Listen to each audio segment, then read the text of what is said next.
What is the basic difference between the terms electron gain enthalpy and electronegativity?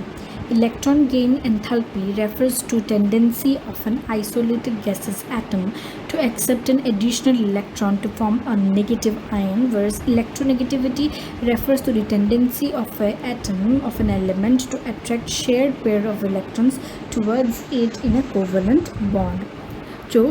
तो हम क्या जो electron gain enthalpy है वो उस टेंडेंसी को रेफ़र कर रहा होता है जिसमें एक एटम ऑफ एन एलिमेंट का एक इलेक्ट्रॉन को अट्रैक्ट करती है।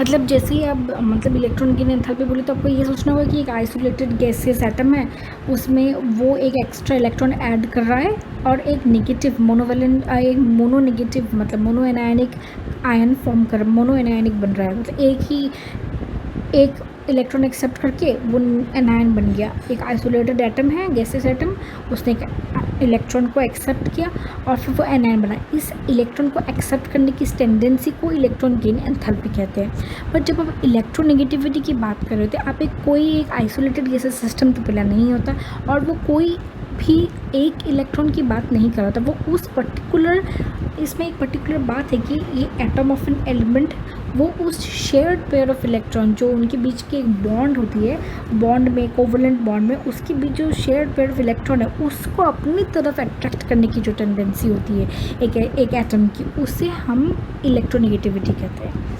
Electronegativity shared pair of electron के लिए है जो कोवलेंट बॉन्ड में होती है, उसको अपनी तरफ अट्रैक्ट करने की जो टेंडेंसी है उसे कहते हैं। जबकि इलेक्ट्रॉन गेन एंथैल्पी उसमें नहीं, उसमें एक आइसोलेटेड गैसेस एटम होता है, वो एक इलेक्ट्रॉन गेन करता है, उस इलेक्ट्रॉन को गेन करके नेगेटिव आयन भी या फिर एनायन बनता है। उस टेंडेंसी पर इस टेंडेंसी को, ये नेगेटिव आयन बनने की टेंडेंसी को हम कहते हैं कि वो इलेक्ट्रॉन गेन एंथैल्पी है।